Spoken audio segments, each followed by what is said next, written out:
Welcome to our home.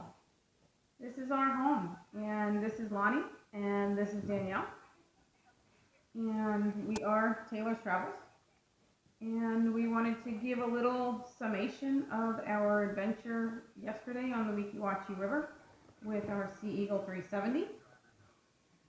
It was our maiden voyage, so we figured we'd take it somewhere familiar. A friend of ours let us put it at her house, and so we didn't have to deal with traffic or parking down at the main entrances to the river. So some of the pros and cons we figured we'd go over, jotted them down because I am a note taker. Be quiet, Jim. Be quiet. I know it's going to be you. Okay, so some of the pros that we definitely felt were pros were the easy transport and the setup. It was lightweight. We threw it in the back of my Jeep. Inflation comes with a foot pump. You can make it easier if you had the electric pump. But where we were, her yard, there was no way we would have been able to plug it in to do that. They have it. Okay. Either way. Either way. Just gotta argue all the time. We did not tip over. We did not. Imagine that. But it does feel a little bit wobbly when somebody's getting in and out. I'm assuming like everything else, canoe, kayak, whatever. Yes. Wasn't any worse than normal, let's put it that way. It is wider than most standard kayaks. But for that wideness, it was still pretty maneuverable. Very maneuverable. I haven't done much kayaking. I'm more of a canoe person, so it wasn't a hard transition. There was a learning curve. Some of the cons that we did find were that the back support for a bigger person is not great. Inflating the seats to their full capacity helped a lot. Just putting a little bit of air in them to keep them inflated was not working for me, so inflating them more helped a lot. Another con we had was waiting for it to dry before we can pack it up. Yes. You don't want, you could always pack it up, bring it home, and then open it back up again, but that part is,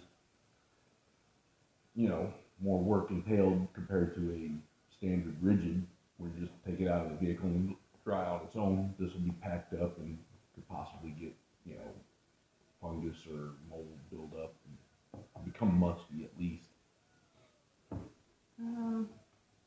Another thing that Jungle Jim over here had to be very conscious of, can't have any knives or really sharp objects on the inflatable kayak, because it could turn out to be a bad day. We did not have a bad day. No, we didn't have a bad day. It was an awesome day on the water. A couple other things that weren't necessarily pros or cons, but they were just things to think about. The storage has to be on top of the spray skirts, at the bow or the stern of the kayak, and there really isn't a lot of room in the kayak in those areas. You've got to throw the stuff on top. So you want to make sure the bungee cords would help. You want to make sure it's something that can be wet. Yes. Fun fact, you had to be creative on how to get into and out of the kayak. It's probably easier for younger, more limber people. You need to be a little wiry. Yes.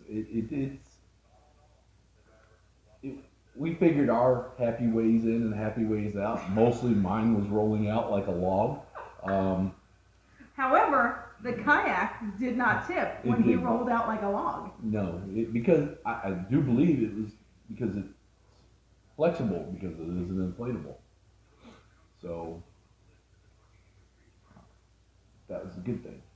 Let's see. It felt a little different for each of us when we were paddling. I didn't have too much of a problem with it. The paddles were lightweight. They were easily maneuverable. Oh, yeah.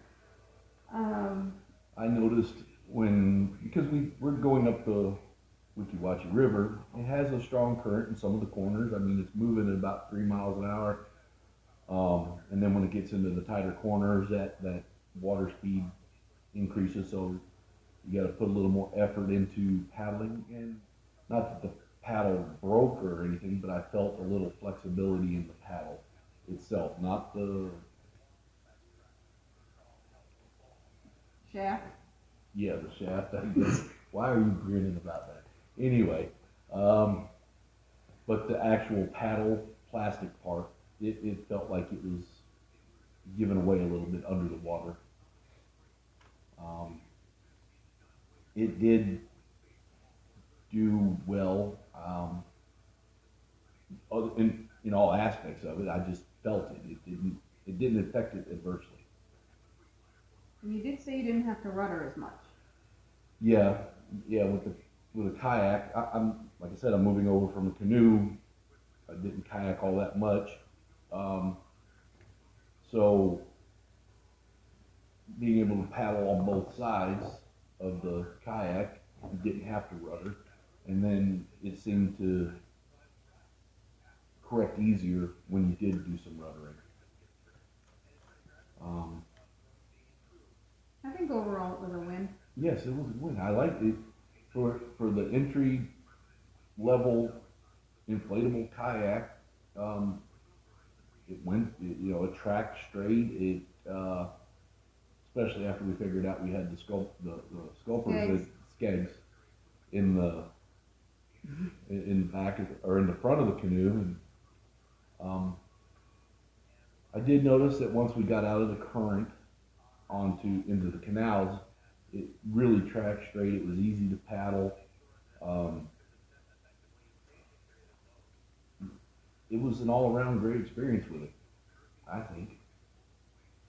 Me too.